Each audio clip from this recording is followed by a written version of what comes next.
But I want to start with another issue that is in the realm of national security, and that is President Trump revoking the security clearance of John Brennan. Should that have been done?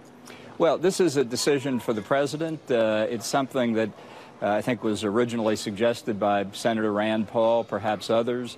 I was aware of it along with, I think, most of the president's other senior national security advisors a few weeks ago.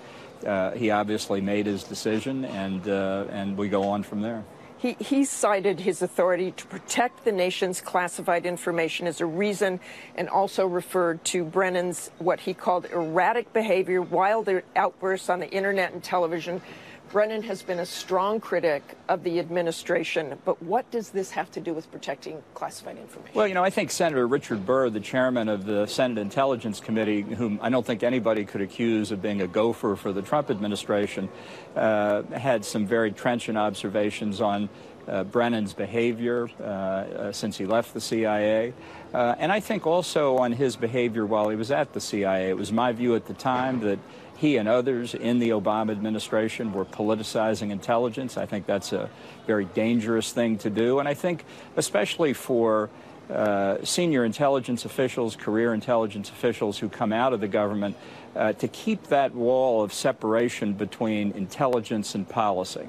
And I don't think Brennan has followed that. And, you know, whether he actually used classified information, I think people will be able to determine. But I think that's a serious problem. Are there any specific examples that you think he used classified intelligence? No, but I think there is a line, and somebody can cross it. I know from my own experience in the Bush administration after I left.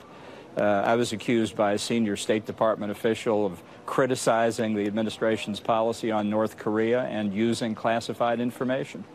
And it happened, he was half right. I was criticizing the Bush administration, but I was not using classified information. Had I been, it would have been a different story. I assume that John Brennan says the same thing, that he didn't use classified information.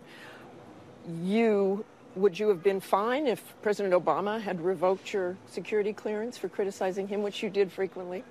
No, because I didn't use classified information there either. I say there's a line, and I think it's clear some people can cross it. But let me be clear here. You're not sure whether John Brennan used classified information. You have no specific examples. In terms of what he said, since he left, I think a number of people have commented that he couldn't be in the position he's in of criticizing President Trump and his so-called collusion with Russia unless he did use classified information.